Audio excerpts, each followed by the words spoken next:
Lideramos el camino de la opinión pública y buscamos que la cultura del debate alcance consensos y soluciones a los problemas de nuestro país.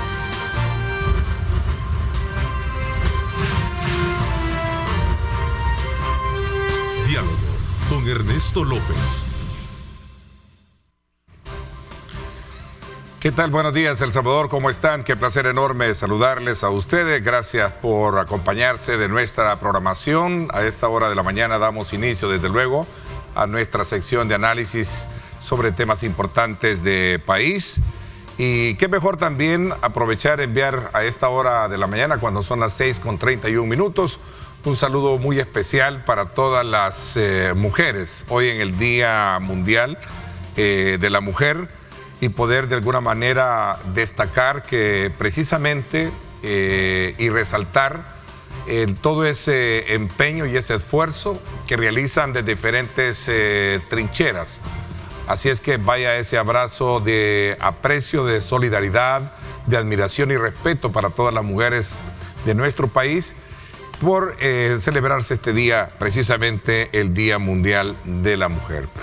Esta mañana hemos invitado, como ya es casi una costumbre en un tiempo prudencial, tener a nuestro buen amigo Dagoberto Gutiérrez, vicerrector de la Universidad Luterana, conocedor de temas de país, para hacer lecturas sobre cómo está llevándose el curso de la actividad política, económica y social en la nación. Así es que, Dagoberto, quiero darte la más cordial bienvenida. ¿Cómo no? Gracias por acompañarnos.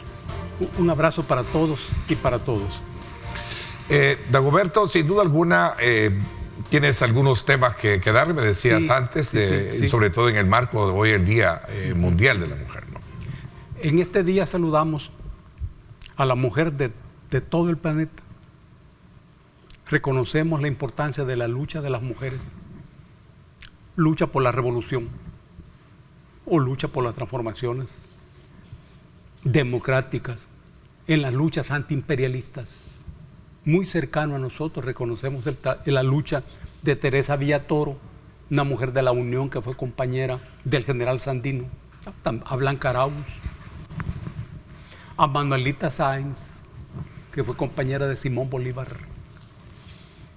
a tantas mujeres que aparecieron en la revolución bolchevique, también en la revolución cubana, y siguen nutriendo las luchas de todos los pueblos. Un saludo a ese esfuerzo. Levantamos la memoria invicta de Lil Milagro Ramírez Hueso en nuestro país. Reverdecemos la memoria del ejemplo invicto de Stalin en la lucha del pueblo soviético contra la invasión de los nazis.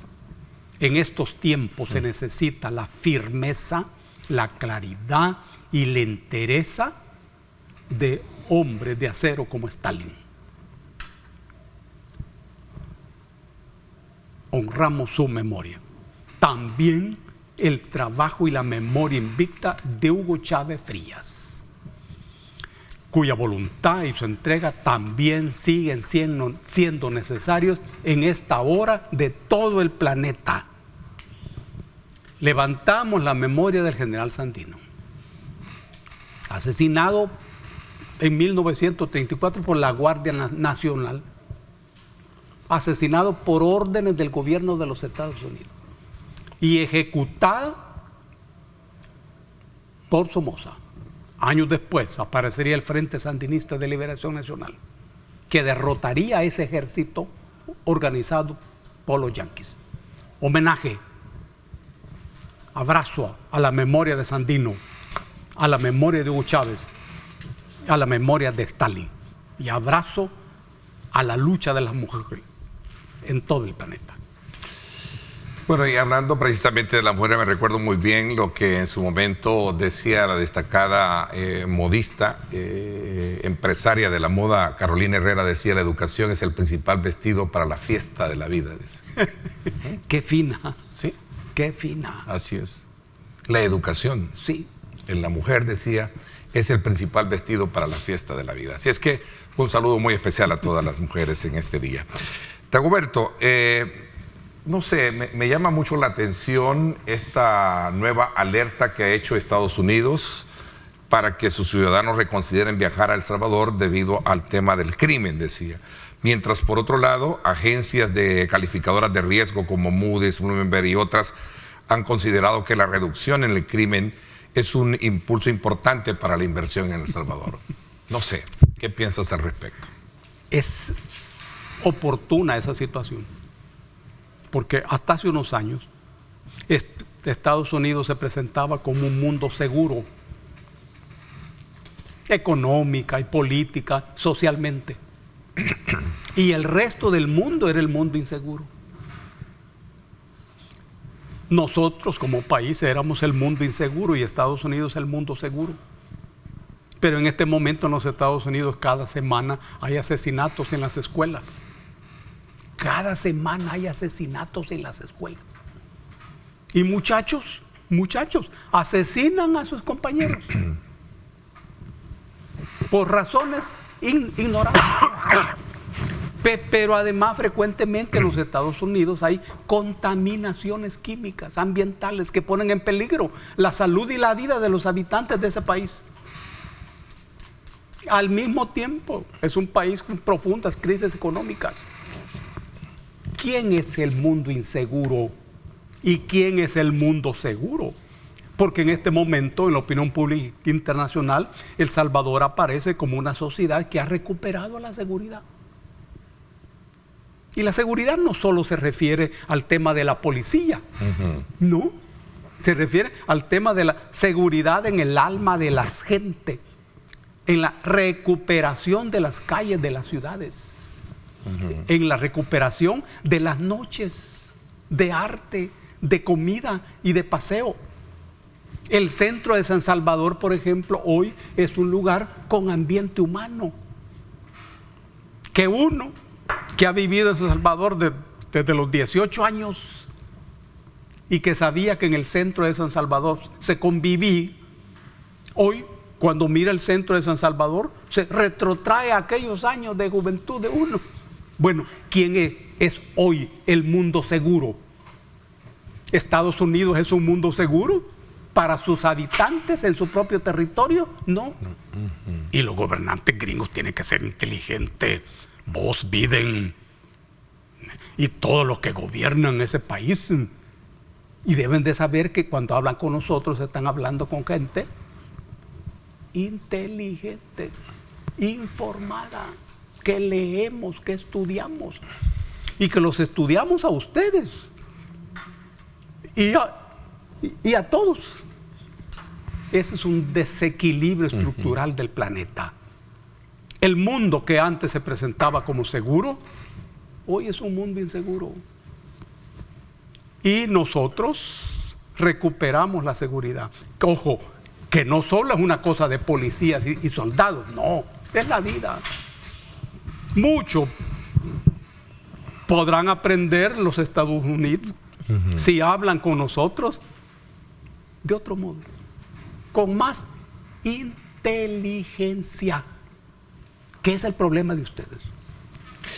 Mientras nosotros como país escuchamos de las autoridades hablar de que se reduce el número de homicidios, el planteamiento que hace el Departamento de Estado dice que se ha dado una reducción importante en la actividad relacionada con el tema de pandillas, pero el crimen violento continúa siendo una preocupación en amplias partes del país, dice el Departamento. Algo que no. Es un problema. Ustedes, estadounidenses, aprendan a mirarse el ombligo de ustedes mismos. Aprendan a conocer los corredores de su casa. Que nosotros nos preocupamos de los corredores de nuestra casa. Cuiden su casa. Se les está cayendo. Está tomando fuego. Encárguense de eso, estadounidenses. Y, ojo, no dejen de aprender de los otros países. Nosotros sabemos que tenemos en los Estados Unidos más de 3 millones de salvadoreños produciéndole riqueza a ustedes, produciéndole riqueza para ustedes, estadounidenses. Una parte muy chiquita y mínima es la que viene para acá. Y no nos quejamos. No nos quejamos. Pero ustedes no piensen en ningún momento que están haciendo beneficencia. No, si los salvadoreños que viven en sus ciudades enriquecen al país de ustedes. Aprendan ustedes, estadounidenses. Recuperen la facultad de estudio y no se ocupen de nuestros problemas, porque de nuestros problemas nos ocupamos nosotros. Si ustedes tienen alguna sugerencia, algún consejo que darnos, bienvenido. Pero esa es otra cosa. No interfieran, no se metan donde no sean invitados. Ese es siempre un consejo que la mamá le da a uno. Fíjate que te ponía la comparación porque me parece extraño que por un lado se tenga ese, digamos, temor, y por otro lado, aquellas agencias importantes para calificar a los países en materia económica y de solvencia fiscal, como es Bloomberg, Moody's, dice, por ejemplo, en el caso Bloomberg, dice, si la situación de seguridad se traduce en una mayor inversión, eso sin duda podría cambiar las reglas del juego para la economía de este país. Igual lo dice la calificadora de riesgo Moody's. O sea, ¿qué está pasando? A esto también antecede esta situación y polémica que se generó alrededor de el presidente de Colombia con el país nuestro, en el cual se cuestionó muchísimo el tema de la construcción de la megacárcel. Tú como lector que eres, y sobre todo viniendo de un presidente ligado mucho de izquierda, venir ese comentario y en un contexto que también otros países están queriendo emular, ¿verdad? Y al calificar de positivo lo que aquí se ha hecho para confrontar directamente el crimen. ¿Cómo no? ¿Cómo no? Cada sociedad humana tiene sus guerras. La guerra es la continuación de la política por otros medios, precisamente violentos. Guerra es la continuación de la política por otros medios, precisamente violentos. Y la sociedad humana es la más violenta de todas las sociedades. Más violenta que la sociedad de los leones y la sociedad de las hienas es esta.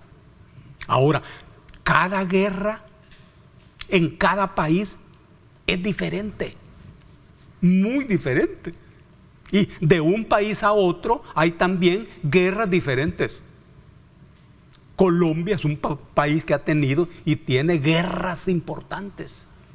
Un país grande, un país fuerte, con bloques sociales bastante enfrentados y confrontados.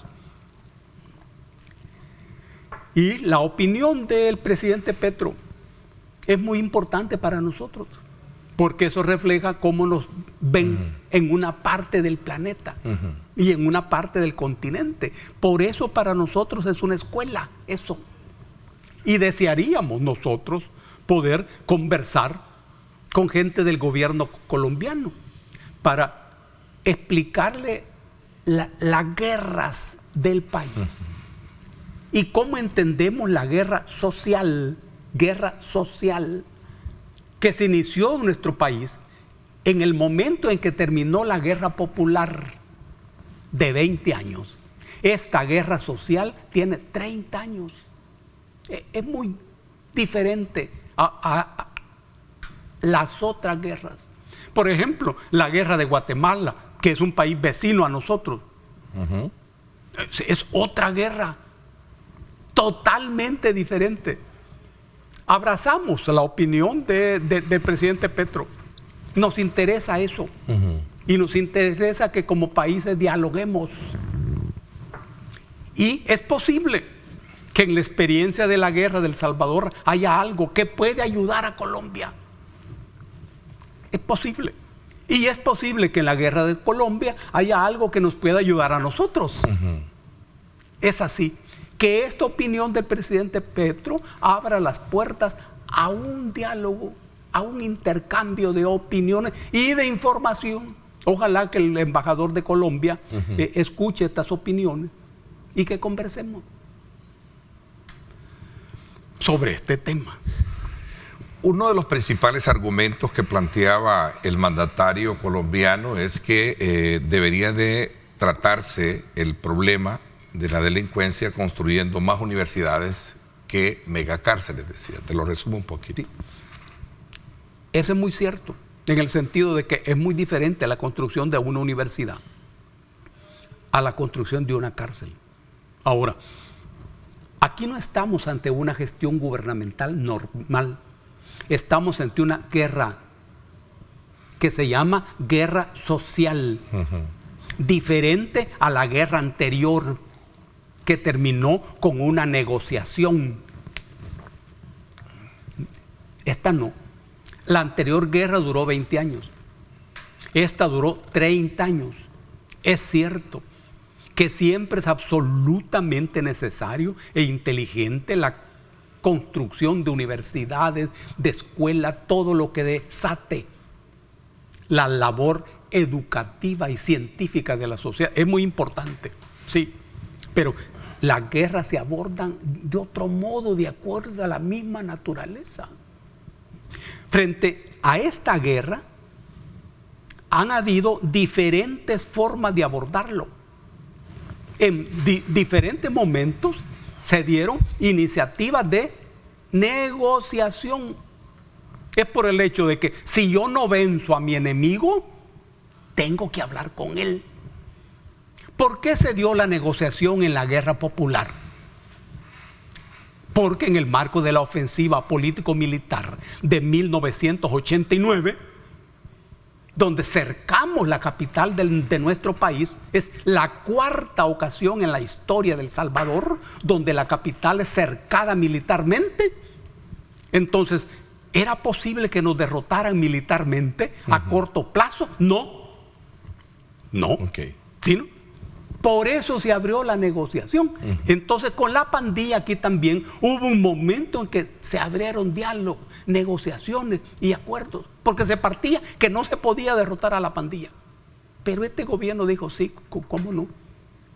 Y se preparó. Eso es lo que ha ocurrido.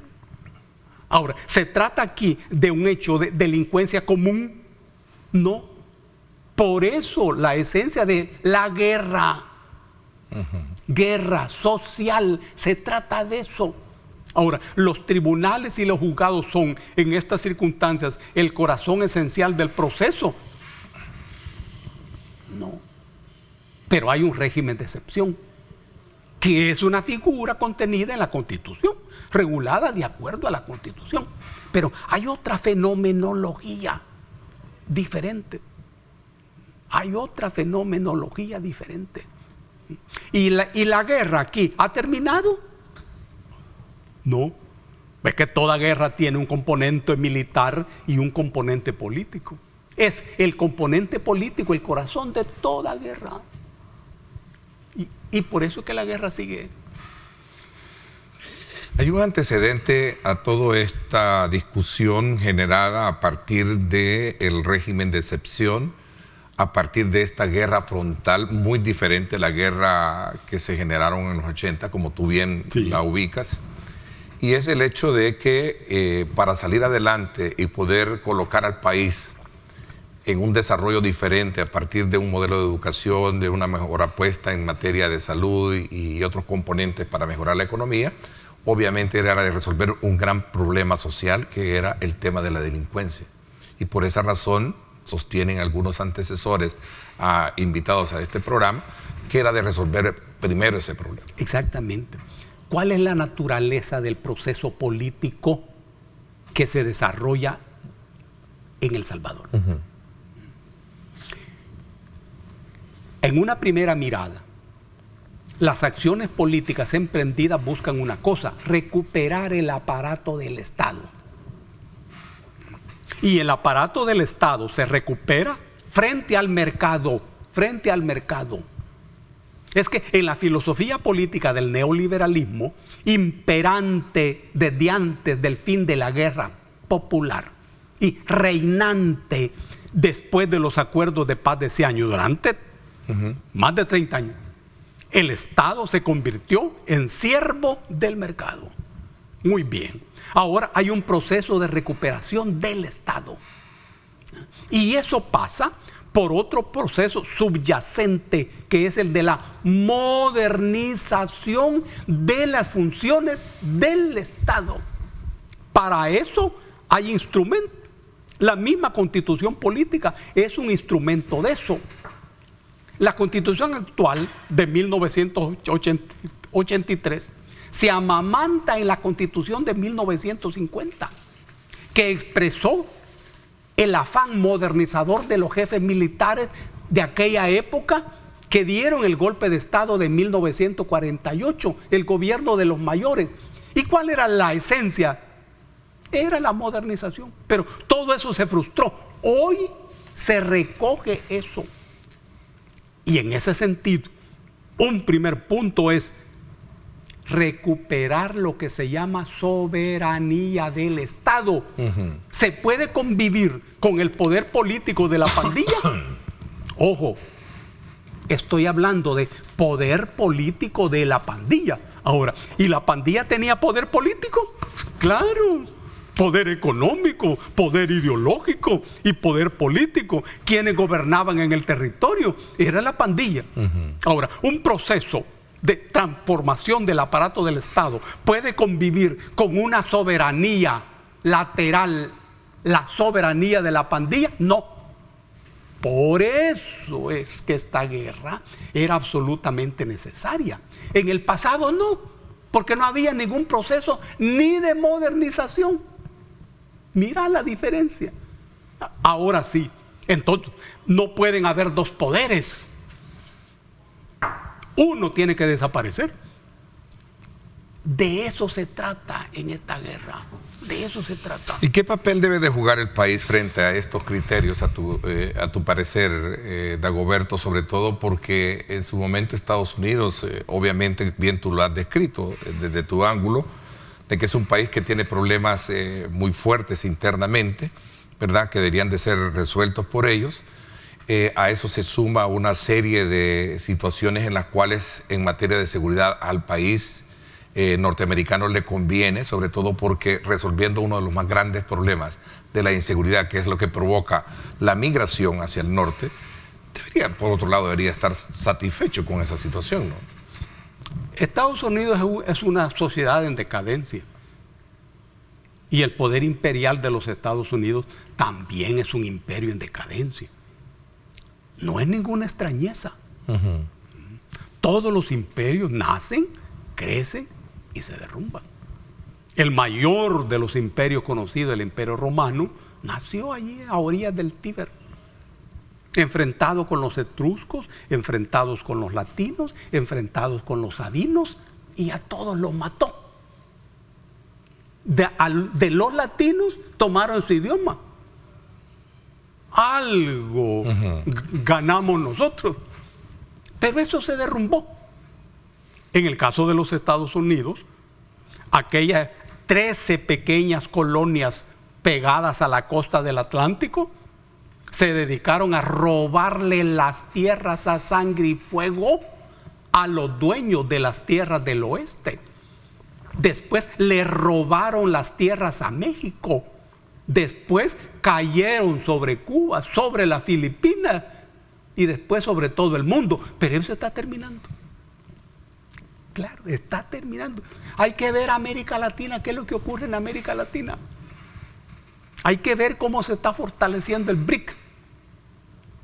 ¿Quiénes van para el BRIC? Brasil, Rusia, India, China, Sudáfrica, BRIC, que es el gigantesco sistema bancario. Ahí va Arabia Saudita, Nigeria, Argelia, Argentina. Ese es el BRIC. Ahora, esto lo menciono porque es un momento histórico que no depende de la voluntad de nadie. Los Estados Unidos es un gobierno y un país que les conviene registrar lo que está ocurriendo. Y deben aprender a mirarnos a nosotros de otro modo. Bueno, y no solo a nosotros, te diste cuenta de lo que sucedió ayer en las últimas horas con México, ¿no? Sí. Sobre una familia que fueron secuestradas, hay 2 muertos, creo que 2 desaparecidos, creo, y creo que hay dos personas o un sobreviviente. Esto ha provocado una situación incluso que muchos podrían creer que podría intervenir Estados Unidos de manera directa para atacar el problema. Claro. Cuando uno mira esto, las relaciones con México, ¿quién ignora que parte del territorio de los Estados Unidos es territorio mexicano? Eso lo sabemos todos. De esto no hablamos todos los días, pero los gringos saben que sabemos. Más de alguna vez se lo ha dicho el presidente López Obrador, más de alguna vez. Es decir, se debe tener una relación muy cuidadosa y muy respetuosa. Lo que ocurre es que Estados Unidos está acostumbrado a intervenir en los asuntos internos de los otros países. Hoy mismo, estudiando la muerte del general Sandino, el héroe nicaragüense y de todos nosotros, nos damos cuenta que quienes ordenaron su muerte fueron los Estados Unidos. Ahora, ¿eso se puede mantener en estos tiempos? No. Y en el caso de las relaciones con México, estratégicas para nosotros y muy estratégicas para los Estados Unidos, ¿se puede darse una política de intervención como siempre ha sido en la historia? No. No. Y los que en los Estados Unidos estén hablando de intervenir están muy equivocados. Muy, muy equivocados. Y muy peligrosamente equivocados. Se están equivocando de mundo. De mundo. Y su cabeza no está en el mundo en el que deben estar. ¿Queremos buenas relaciones con los Estados Unidos? Por supuesto. Somos amigos, no somos enemigos, pero con respeto. Escucha bien esto, embajador Duncan. Con respeto, sin intervención, sin injerencias, a menos que les pidamos consejos, que siempre ocurre. Si no les pedimos consejos, no se metan. Preocúpense por su casa que se les está cayendo y está tomando fuego. Bueno, ese es uno de los temas que tenía pendiente en el abordaje, sobre todo en el contexto de esta alerta para reconsiderar a los ciudadanos norteamericanos viajar a El Salvador debido al tema del crimen. Colocar el tema del régimen de excepción bajo la lupa también y la observancia que tienen por países en Latinoamérica como Colombia, que ha cuestionado el tema de la megacárcel, pero también hay otros gobiernos que han buscado conocer la experiencia de cómo se está tratando este tema en el país. Honduras, por ejemplo, tiene un problema muy la última, perdóname el término que hubo, el matancinga que hubo recientemente, también ha llevado al gobierno a reaccionar precisamente sobre ese tipo de situaciones. Exactamente. Pero son características distintas, ¿no? Voy a hacer una pausa para que sigamos un poco en la lectura, en el análisis mismo que tenemos de los temas esta mañana. Son las 6:59. Gracias por estar con nosotros y por estar participando, enviando sus comentarios y preguntas.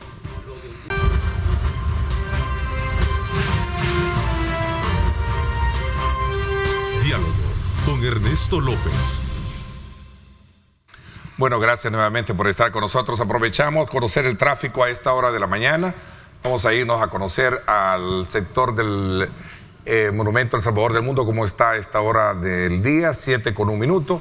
Así está el tráfico, pues lo vemos bastante ligero. No hay mayor problema de congestionamiento a esta hora para hacer las conexiones pertinentes sobre las principales arterias que conectan. Así es que ponga mucha atención si piensa desplazarse por esta zona. Continuamos conversando con Dagoberto Gutiérrez en un análisis importante sobre los acontecimientos que enmarcan la aplicación del régimen de excepción como política frontal que está asumiendo el gobierno salvadoreño para eliminar la delincuencia, erradicar la delincuencia, utilizando también herramientas como el régimen de excepción, como otro aspecto relevante, el control del territorio, etcétera, etcétera. Pero el punto medular del análisis que hacíamos de entrada contigo, Dagoberto, era que por un lado hay críticas, pero por otro lado también hay admiración. Y te ponía el ejemplo muy claro de algunos países en Latinoamérica que han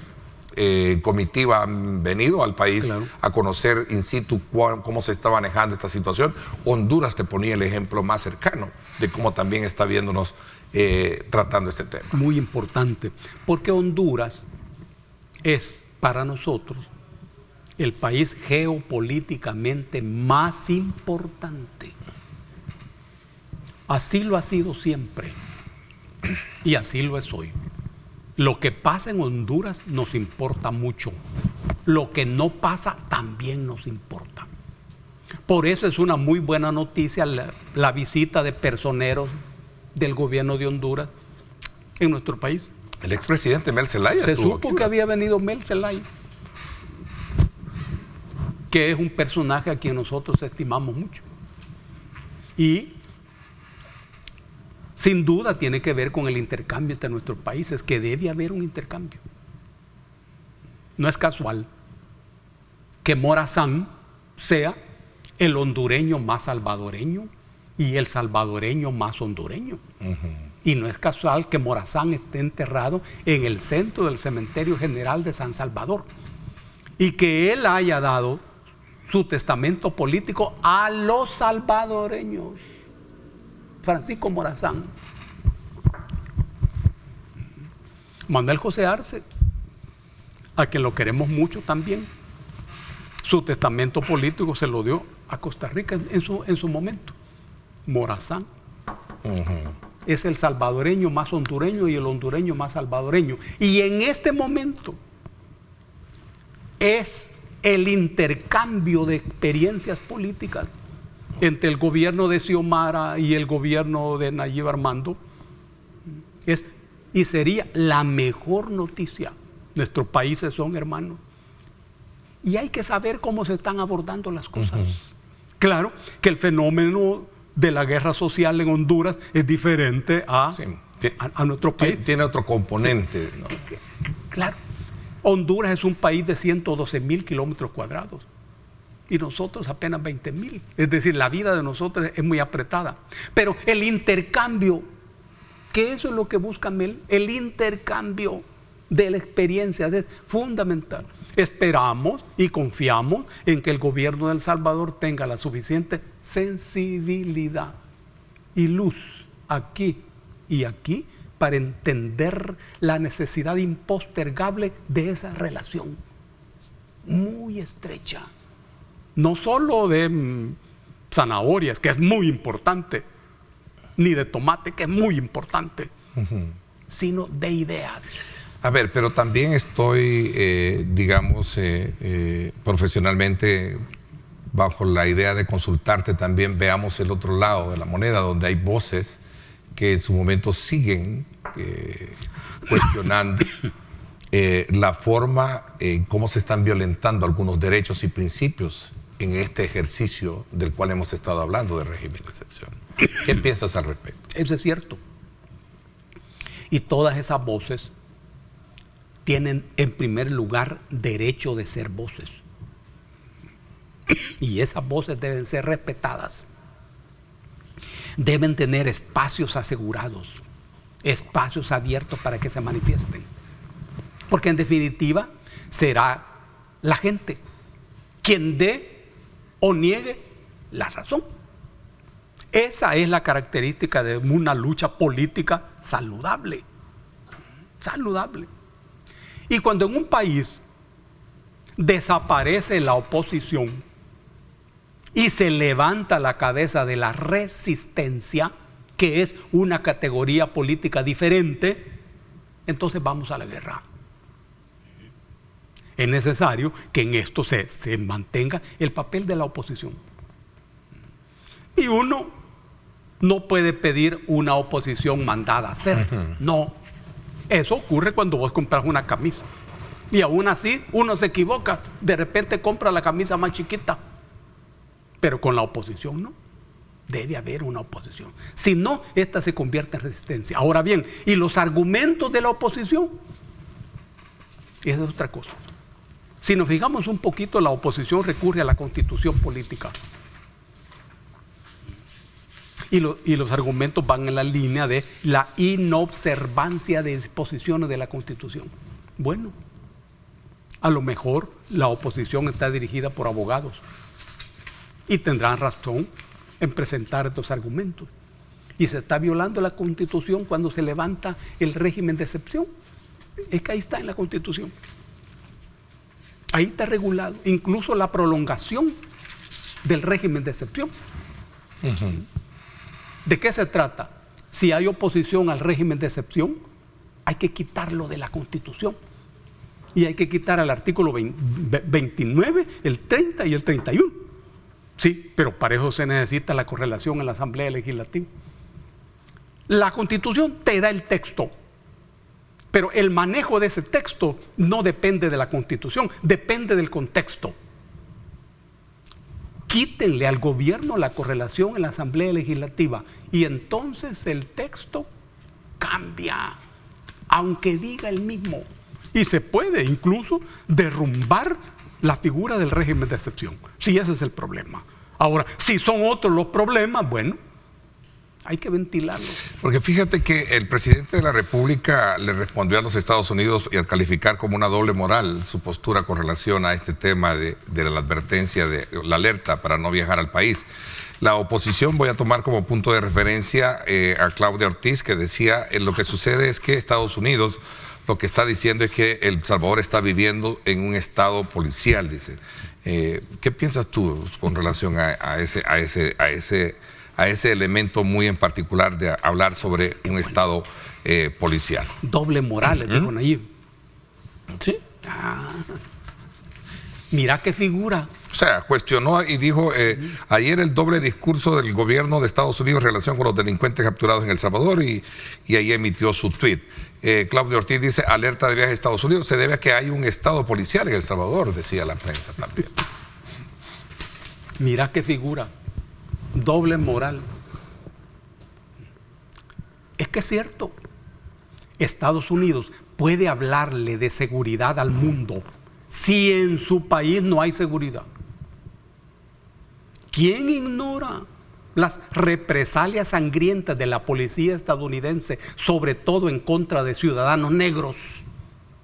Nadie. Eso le da la vuelta al mundo. De nuevo, estadounidenses, mírense su propia casa. Mírense y remírense en su propia casa.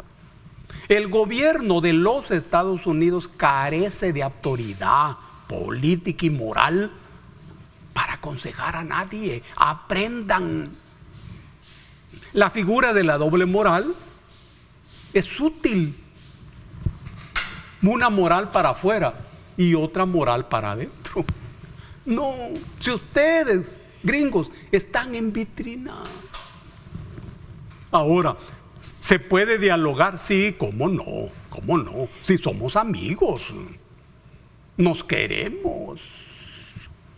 Yo supe de los Estados Unidos cuando tenía 9 años en Chalchuapa, en una película que exhibieron en la escuela Francisco y Cordero. Era ministro de Educación don Saúl Flores, y la embajada de Chile mostraba películas y ahí se explicaba: los Estados Unidos se llevan la mayor parte del cobre chileno. Ahí supe yo que había una cosa que se llamaba Estados Unidos. Era un niño y supe que era peligroso.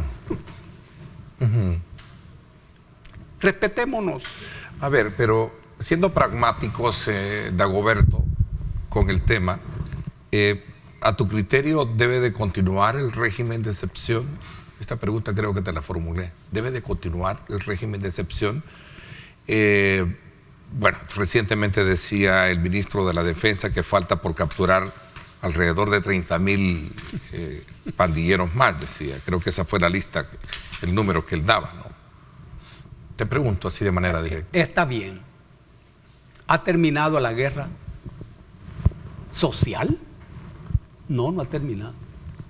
Incluso, aunque se capturara el número de pandilleros adecuado, toda guerra tiene una serie de consecuencias que deben ser atendidas, porque las guerras tienen explicaciones estructurales, no nacen arbitrariamente.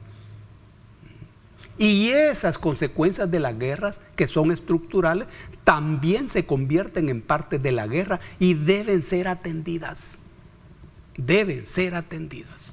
Ahora, como las constituciones son políticas y expresan siempre los intereses del sector que tiene el poder en cada momento, el régimen de excepción es una figura clásica de ese tipo.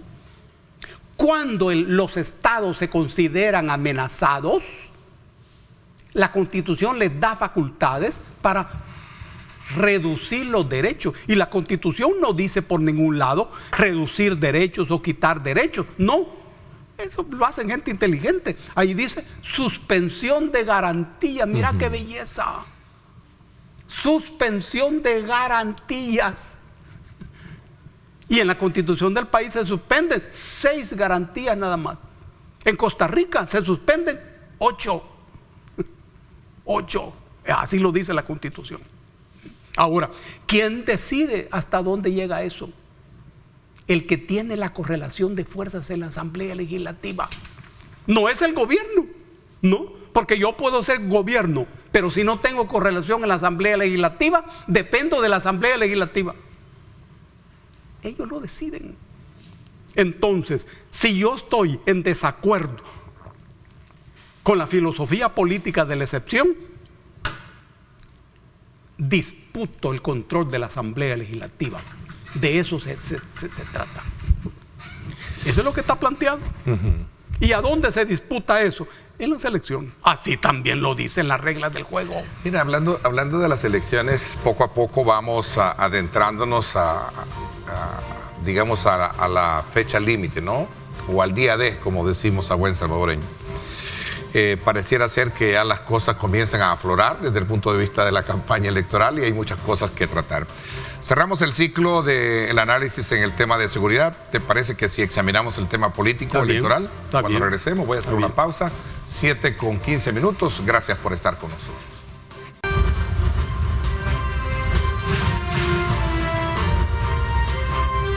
Diálogo con Ernesto López. Gracias nuevamente por estar con nosotros, Dagoberto. Pasemos ahora a examinar un poco el debate que se genera previo a lo que es un proceso electoral y que ahora desde luego se circunscribe en 2 aspectos elementales que los quiero colocar sobre la mesa. Uno, se cree que ya estamos encampañados, ¿no? Que hay campaña electoral adelantada. Previo a ello es que el mismo Tribunal Supremo Electoral emite un comunicado advirtiendo, miren, verdad, esto es violatorio de la ley. Por otro lado, hay también voces de la oposición y particularmente de exfuncionarios del gobierno del FMLN que están siendo investigados por el tema de la Comisión Especial para investigar el destino final de los fondos que daba la Asamblea Legislativa a las ONGs, al considerar que hay una persecución política detrás de todo esto. ¿Cuál es tu lectura de manera ecuánime o digamos, para examinar este escenario en el que el país está viviendo? A mí me parece que hay una campaña política y una campaña electoral. La campaña política es permanente. Las 24 horas del día, todos los días.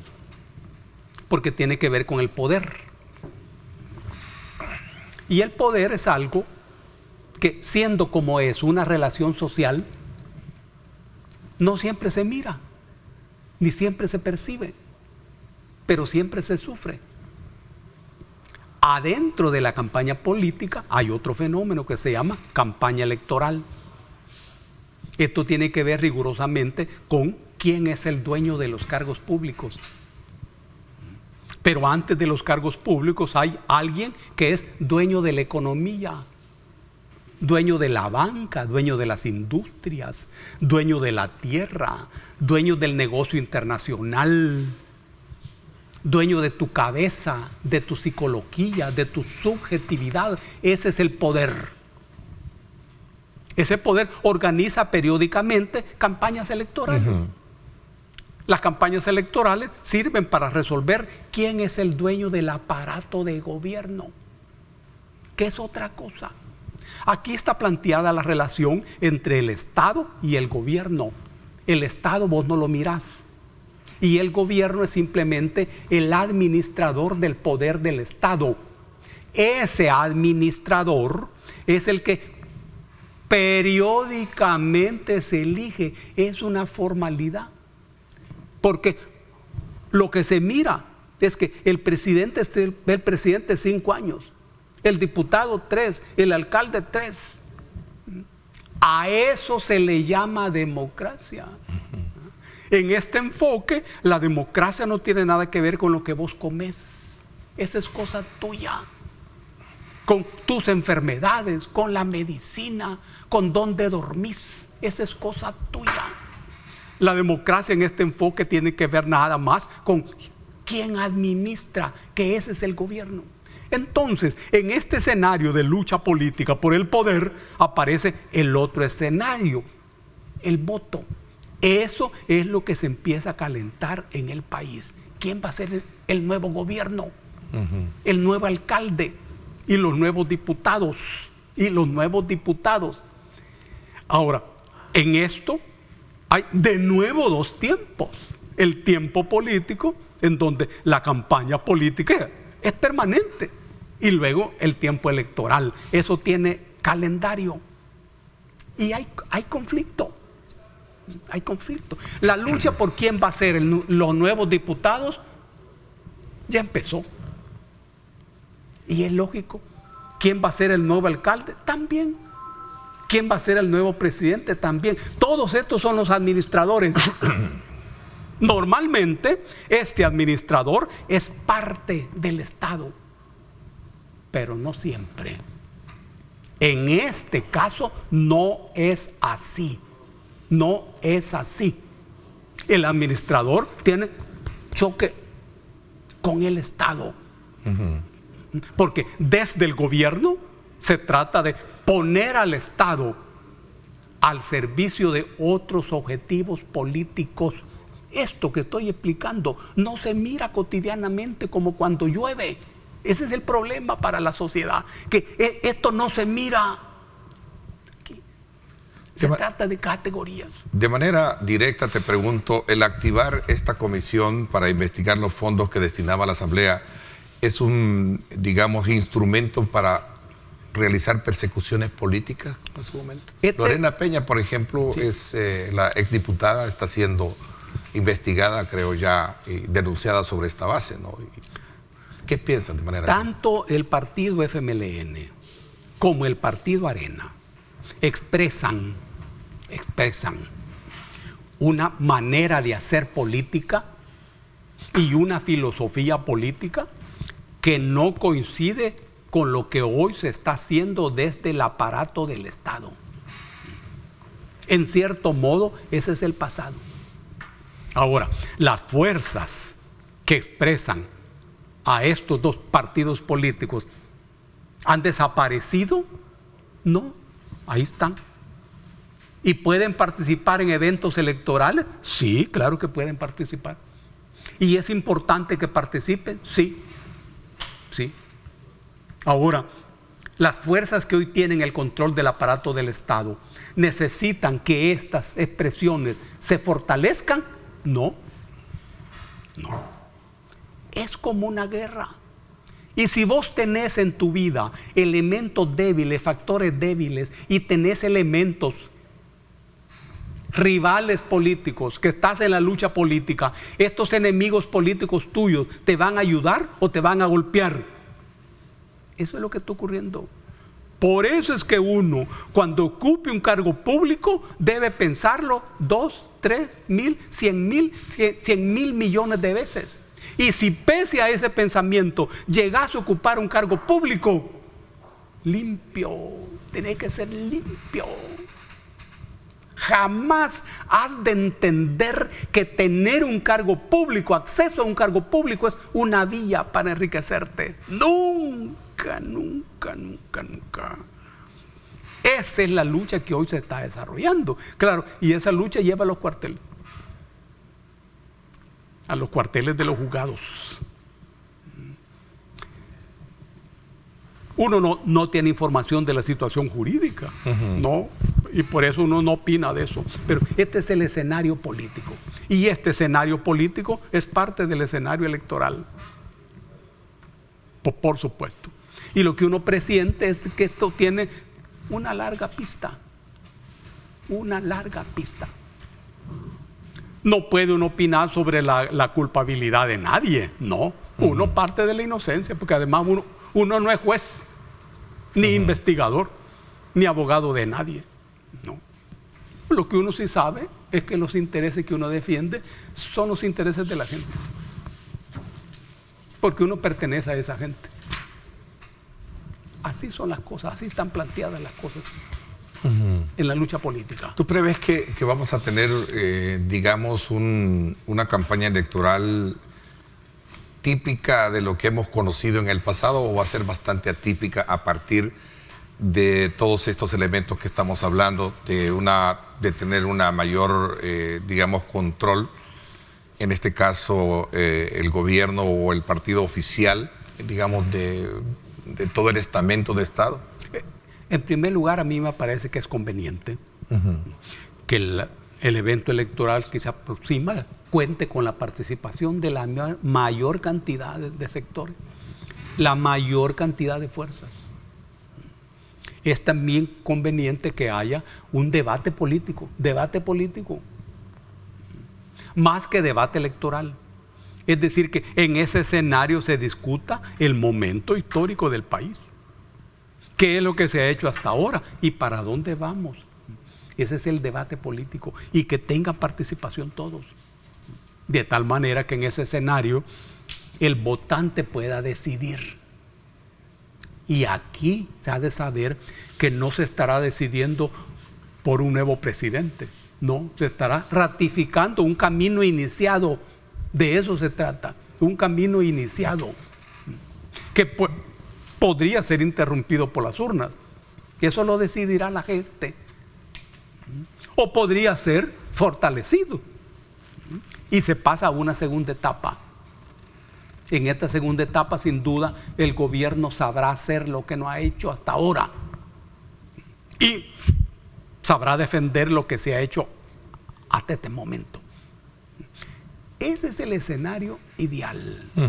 Que haya un debate, que haya discusión y que participen los que pueden participar, de tal manera que la gente decida. Sí. A ver, pero de manera muy directa, tus ex compañeros de lucha, te hablaba de Lorena Peña, exdiputada, de Medardo González, está Eugenio Chicas, todos están siendo investigados ya y señalados en este contexto, ¿no? Como se trata de un juicio, diversos juicios, el curso y el desenlace de eso depende de las actividades en los juzgados. Y lo que saben de la situación serán los abogados y serán los jueces los que al final decidirán. Es muy difícil para uno, que no es parte en esos procesos, opinar. Es muy difícil. Deseo que todo salga bien. Sí. Ok, voy a hacer una pausa, regresamos con otros temas, sin duda alguna. Mira, y este tema del voto en el exterior también no deja de concurrir a una discusión sobre el tema de la transparencia y sobre todo también los mecanismos de fiscalización o auditoría que estos puedan tener. Me gustaría que este tema lo hilvanáramos tratando la manera de enfocarnos en saber si esto vendrá a ser o a sumar lo que en su momento busca, que es de abrir ese abanico de participación y de ese derecho histórico que la diáspora necesita o ha necesitado a lo largo de este tiempo. ¿Te parece? Voy a hacer una pausa, son las 7:29, regresamos con más. Correcto.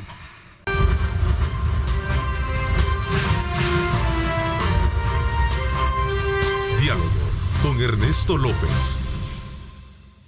Gracias nuevamente por estar con nosotros. Lo cierto es que la principal característica de una política sana, creo que eso es lo que tú en tu momento planteabas, es que la gente brinde la razón a quien la tiene. Es decir, que exista una oposición que pueda expresar sus argumentos como lo está expresando un televidente. Me parece que es muy interesante y muy racional, y por esa razón siempre aprecio y admiro a quienes participen dándonos aportes como esto, por ejemplo, ¿no?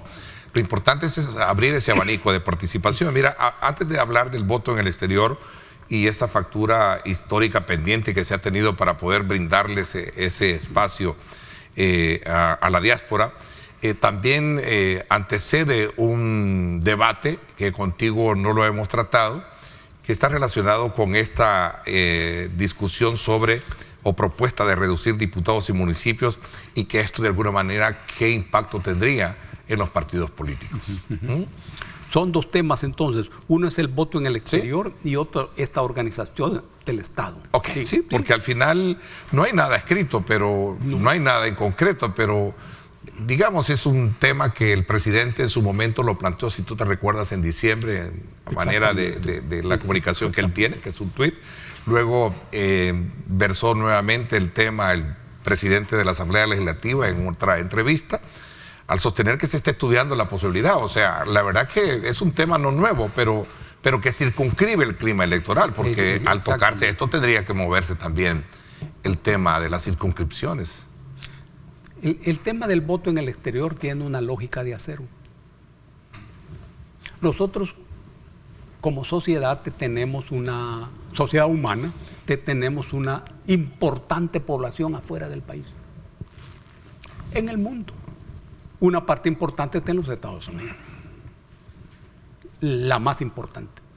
Ahora, esa parte que está en los Estados Unidos y en otros países, sostienen económicamente el país.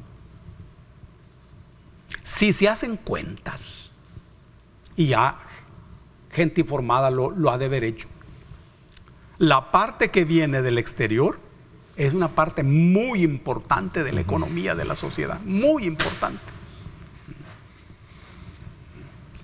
Para el presupuesto del Estado y para la vida en general. Ahora bien, si esto es así, uno piensa que ese sector que vive afuera tiene derecho a participar en las decisiones políticas del país. Esta es la lógica de eso. Si yo sostengo un país, debo participar en las decisiones políticas fundamentales de mi país. Ese es el punto. Y claro que debe participar. Aquí se trata del voto en el exterior. Es decir, que ese migrante que está en este caso en los Estados Unidos, tenga las facilidades estructurales para participar en la vida política de su país y para participar en la vida política de los Estados Unidos. Este es el momento adecuado para eso. De modo que ese migrante tiene dos rutas: su país y el país adoptivo. En ambos se trata que participe políticamente. En este momento hay toda una infraestructura organizada para eso. No se discute el derecho. No. A lo mejor se discutirán los procedimientos. Eso sí, claro, porque ahí intervienen una serie de factores técnicos. Pero ¿que debe votar esa gente en su país? Sí, claro que sí. Y ese voto puede ser importante, sí, muy importante. Claro, que esa cabeza que viene de los Estados Unidos vota con una cabeza salvadoreña o con una cabeza gringa. Esa es otra cosa. Pero deben participar, sí. Y pienso yo que se ha de construir la estructura necesaria para eso. Ese es el voto en el exterior. El gobierno debe hacer todo lo posible para que esa gente vote. Y de repente, el voto en el exterior puede llegar a un momento en donde sea decisivo. Y por momentos hasta determinante. El otro aspecto que vos planteaste. Las circunscripciones, los municipios. Sí. Tú que visitas mucho el territorio. Cuando hablamos del voto en el exterior, es el Estado recogiendo todo y cada una de sus partes.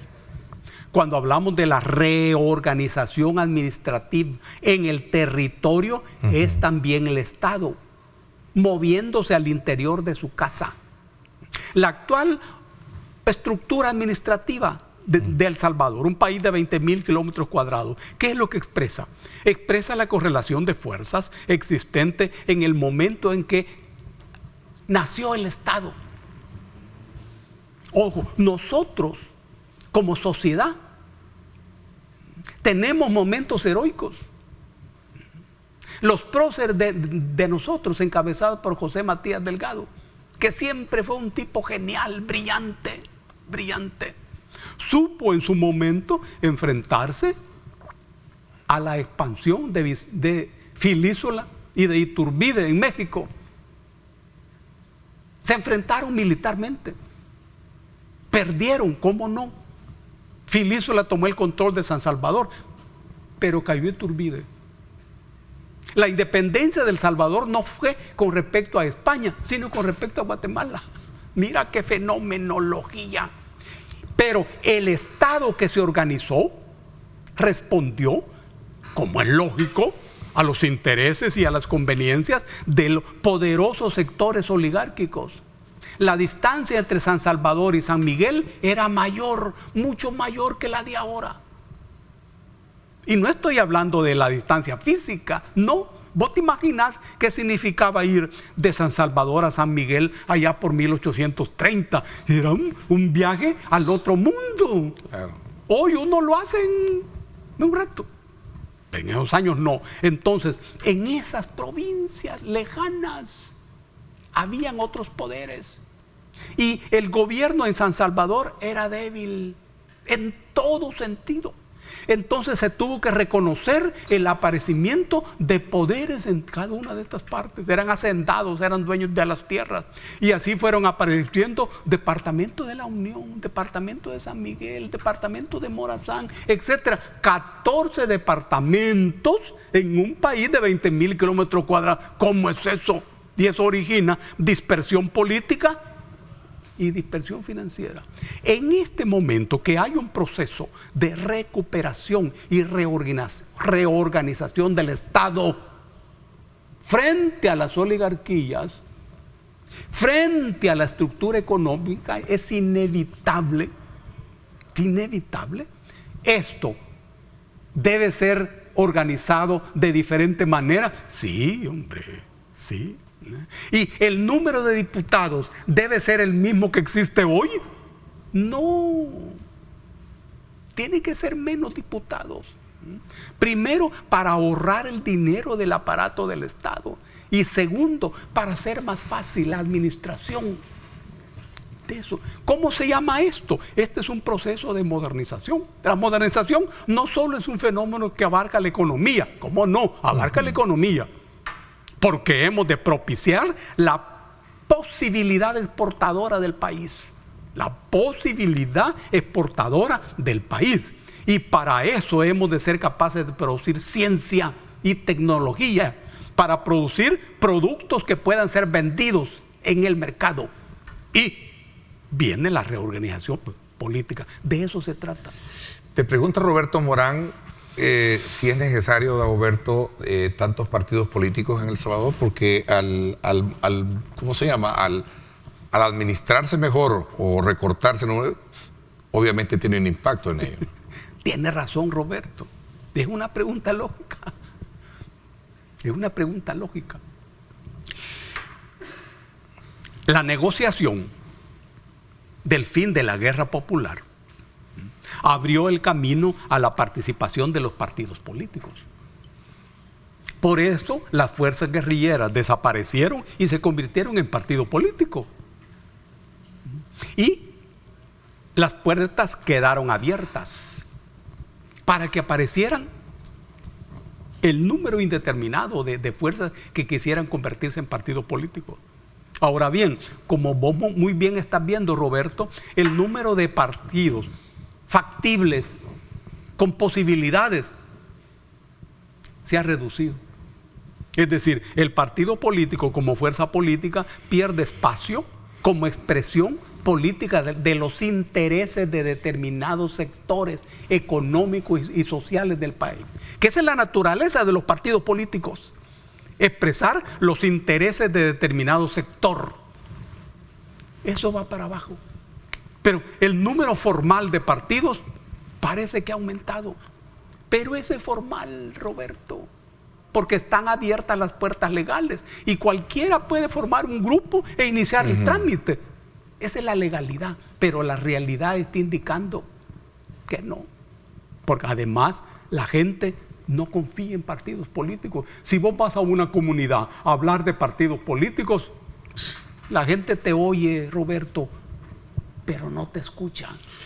Ese es el momento. Y ese es el termómetro real, mucho más, Roberto, que cualquier ley. ¿Tú crees que la gente está más, digamos, interesada en conocer liderazgos que partido político? Has planteado el problema de los problemas en toda sociedad. Porque el líder es el que expresa los intereses de la mayor parte de la gente. Líder es el que hace lo que la gente quiere. Ese es el líder, el que hace lo que la gente quiere. Y cuando ejerce su trabajo, construye un liderazgo. En este momento, en nuestro país, hay ausencia de liderazgos. Lo cual no quiere decir que no hayan líderes. Eso está en las comunidades. El líder no es el que sabe más, el que es científico. No, nada de eso. Es aquel en quien la gente confía. Siempre vos has de saber que el líder es el que no quiere serlo. El que no quiere serlo. Ahora, eso se necesita en toda sociedad humana. Más que partidos políticos. Los partidos políticos son necesarios para el régimen político que se expresa formalmente en partidos políticos. La sociedad salvadoreña es una sociedad altamente organizada. Cuando vos hablas con la gente te das cuenta que hay organizaciones de diferente tipo. No somos un mundo desorganizado. Pero no se quiere tener ninguna relación con partidos políticos. Pero en las comunidades, ahí están los líderes. Hay liderazgos. Hay que fortalecer esos liderazgos de las comunidades que luchan por la vida, por la comida, por el agua, por la dignidad de la gente. Y eso se garantiza solamente con poder. Con poder. Me piden una pausa, la última, y regresamos un poco en el análisis concluyente de estos y otros temas que todavía nos quedan. Lastimosamente el tiempo es nuestro adversario. Vamos a la pausa y regresamos con más.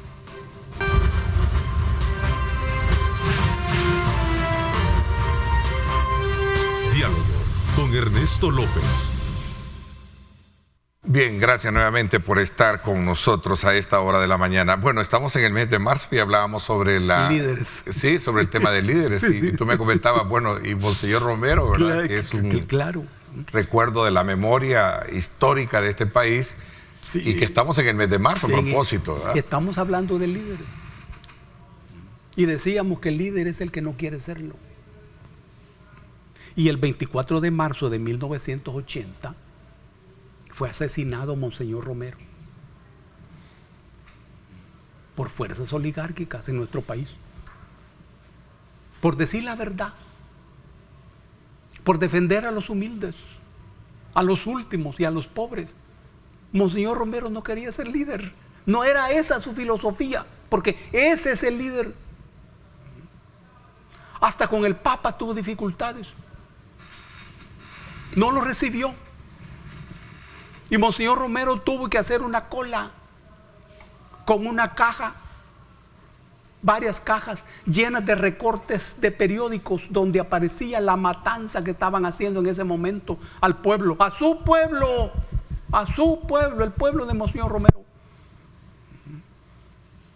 El Papa en ese momento le exigía silencio. Y él llevó las cajas y iba empujando las cajas en la fila de la gente hasta que llegó, ¿no?, hasta el Papa, y tuvo que recibirlo. Por eso Monseñor Romero es nuestro líder, el líder de todos los de abajo, el líder de todos los de abajo, no de los de arriba. No, esos intentaron matarme. 24 de marzo de 1980. Monseñor Romero está más vivo que nunca. Y los que lo mataron están más muertos que nunca.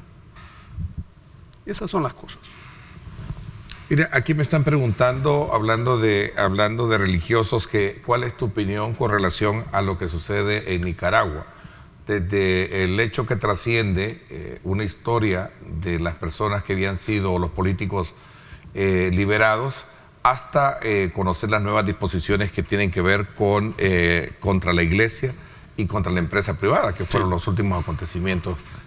Me parece que es interesante porque es un tema que no hemos abordado contigo. No. En Nicaragua hay una confrontación que se puede pensar como total. En realidad la confrontación en su línea de fuego más decisiva es con Washington.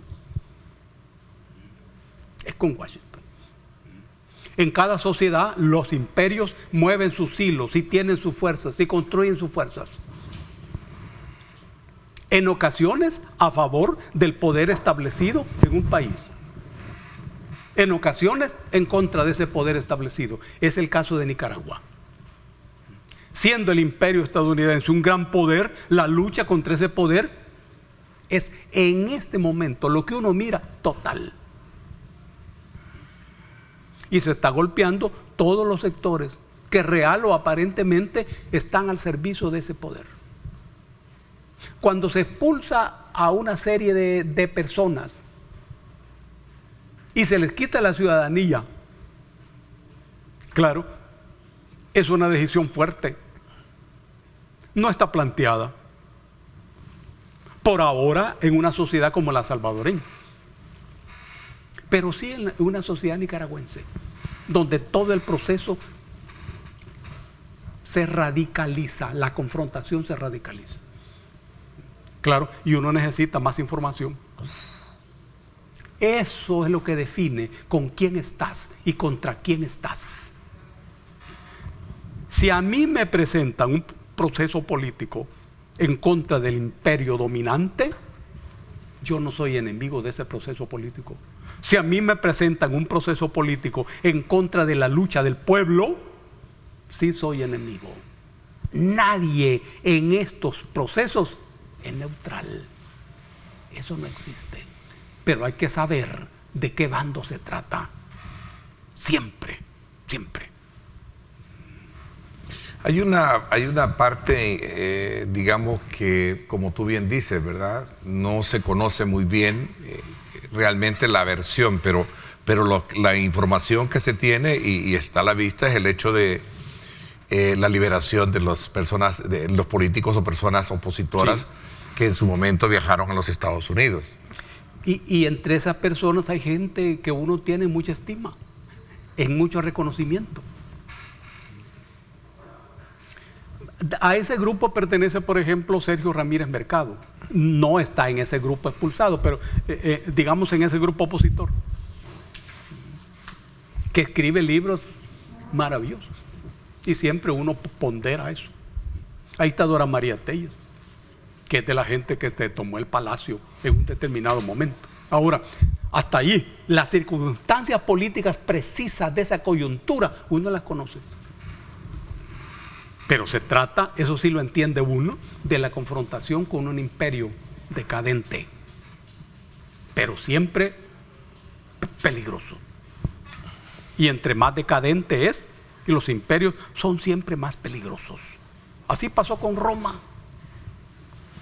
Hasta que un día, allá en el 348, Odoacro, jefe de los érulos, sacó del pelo al emperador romano de ese momento, a Augusto, y lo tiró a la calle. Pero siempre los imperios son peligrosos, sobre todo cuando tienen calentura. Me dijiste que no te querías ir, que aprovecháramos unos minutos también para hablar de otro gran problema que tienen ciudades como la San Salvador, que es el tema del tráfico, ¿no? Seguro. O sea, también te has visto, bueno, todos nos vemos afectados en ello, ¿no? Una cosa es el tráfico y otra cosa es el tránsito. Son palabras muy avecindadas. Casi todas las palabras son avecindadas porque son inventos de la inteligencia. Cuando hablamos del tráfico, nos estamos refiriendo a la cantidad de vehículos que se están moviendo en una calle en un determinado momento y lugar de las ciudades. Cuando hablamos del tránsito, nos estamos refiriendo a las distintas direcciones donde esos vehículos van. Nunca van al mismo punto, no, siempre van a distintas direcciones. Ese es el tránsito.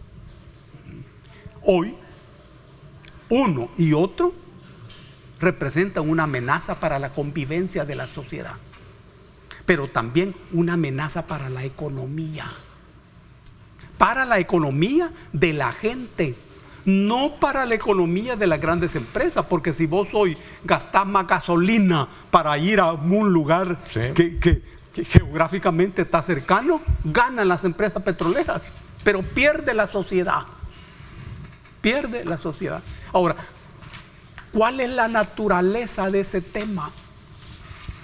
La naturaleza es estructural y esto tiene que ver con el predominio del mercado sobre el Estado. Por eso no se resuelve con la construcción de nuevas calles, ni nuevos puentes, ni de viaductos. Todo eso es muy importante y sin duda muy útil, pero no es ese el corazón del problema. El corazón del problema consiste en recuperar el papel del Estado y amarrarle las manos al mercado de tal manera que ese animal que se llama mercado pase a estar al servicio de la sociedad y no la sociedad al servicio del mercado, como ocurre hoy en el escenario de los vehículos que andan en la calle. Es el Estado el que debe regular al mercado. Hay quienes piensan que, Dagoberto, que es necesario que este tema en particular asuma un papel importante dentro de la agenda de prioridades. Por supuesto, porque la vida se vuelve insoportable y eso afecta la salud, toda la economía, la salud, la economía, la convivencia. Sí. Es que no se puede salir. Es, repito, un problema estructural. No es de ingeniería, no, ni de arquitectura. Está bien, hay que construir calles, pero es de ponerle coco a la estructura del poder. El mercado ha de estar sometido al Estado. Ese es el punto. Bueno, el tiempo se me agotó. Como siempre, quiero agradecerte, Dagoberto, que tengas la amabilidad de acompañarnos de manera secuencial, ¿no? ¿Verdad? ¿Cómo no? Sí. Programática, y poder compartir tus puntos de vista con relación a estos temas que sin duda alguna se colocan en una agenda de país momentánea, pero que cada mes evolucionan, ¿verdad? Sí. Así es que te agradezco muchísimo que nos hayas acompañado. Un abrazo para todos y para todas. Lean todos los días y lean todo el día, empezando con los diarios. Siempre lean Tierra de Infancia de Claudia Lars. Ok, hablando del Día Internacional de la Mujer, ¿verdad? Sí. Lean, la educación, como decía la empresaria de moda, ¿verdad? Sí. La educación es el mejor vestido para lucirlo. Un homenaje a la mujer, en el caso nuestro, es la lectura de Tierra de Infancia, de Claudia Lars. Interesante. Por mi parte, gracias por habernos acompañado. Un poquito todavía superando ya la situación de la garganta, pero ya estamos acá, desde luego, con todo el ánimo y el agradecimiento de haber participado usted con nuestro programa. Gracias, continúe con nosotros. Arriba, mi gente, viene cargado, por supuesto, como siempre, de mucha energía para que usted pase una feliz mañana. Gracias, pásenla bien y, como siempre, recuerden lo más importante: amar a Dios sobre todas las cosas. Lideramos el camino de la opinión pública y buscamos que la cultura del debate alcance consensos y soluciones a los problemas de nuestro país.